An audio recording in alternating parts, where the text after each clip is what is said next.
So this is the Mobile Museum of Tolerance. So we were inspired by them and decided to bring this to Illinois because Illinois, is one of the most diverse states here in the United States, but it's also one of the most segregated.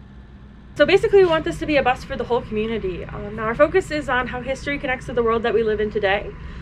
So we cover a couple of different historical periods on this bus. We talk about the Civil Rights Movement, we talk about the Holocaust, but our main focus is thinking about how all of those things connect to the world that we live in right now. So we talk about the Civil Rights Movement, we don't just talk about what was going on during the 50s and 60s, but we also think about what does racism look like in 2022. This is not a local problem, Chuck. This is a national problem. You can't keep anyone in the United States from voting without hurting the rights of all other citizens. Democracy is built on this. This is why every man has the right to vote, regardless.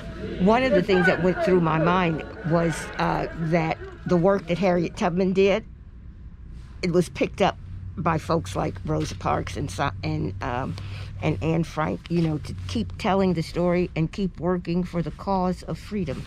I'm dressed like this today, Tony, because I was Harriet Tubman at a daycare center.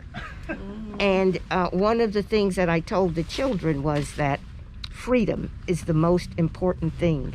And that was a theme that ran through not only the Anne Frank film, but this one as well, about Dr. King.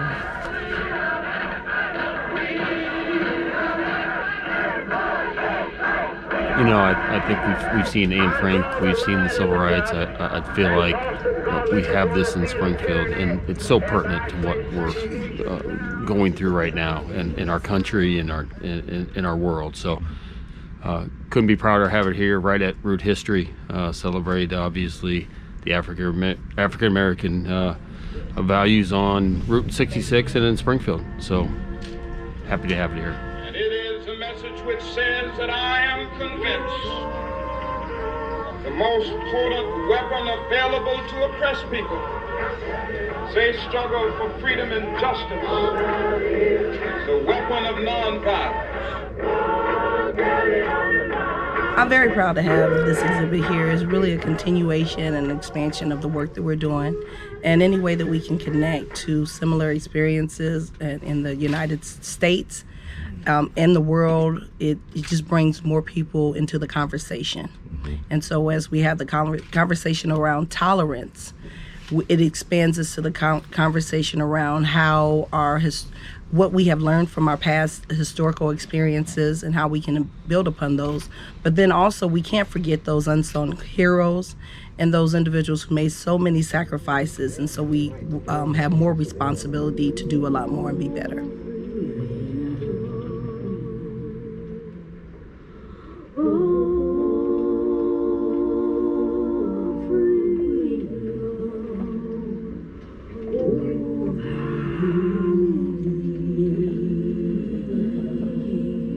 Well, so far I have seen in here, in this beautiful places where it's like little history off of how the black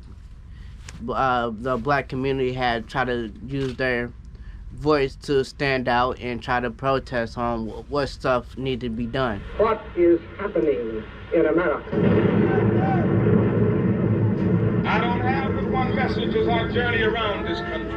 One example of George Floyd and Breonna Taylor, and so I feel like that's two good ideas of what's going on in this world, and so therefore I feel like we need to step it up and try to do better. Sir, can we pray together, you and I?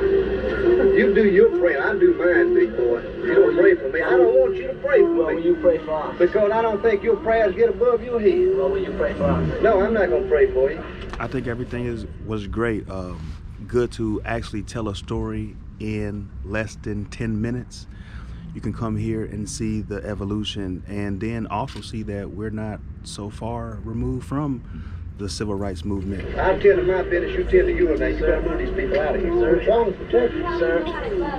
Sir, I don't have to love anybody I don't want to love. Sir, you do your own love. You love your little niggas. I love who I please. So I think this exhibit will be great to get you back in tune from the past, so we can figure out how to move forward. Destroy us too.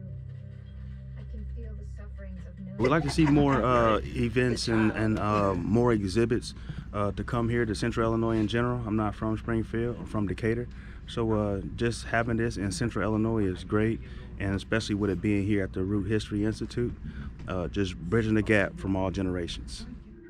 If you're born into a system that's wrong, whether it's a slave system or whether it's a segregated system, you take it for granted. One of the ways that we define tolerance here on the bus is that it's about saying, you know, we have these differences between us. All of us are going to have differences in the things we believe in, the ways we identify ourselves, our life experiences.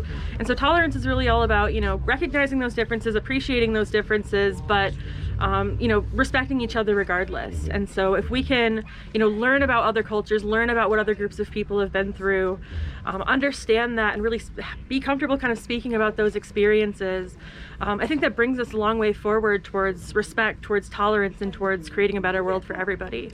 But it takes being willing to learn and have that conversation, which is exactly what we're trying to do with the bus. We must come to see that the end we seek is a society at peace with itself, a society that can live with its conscience.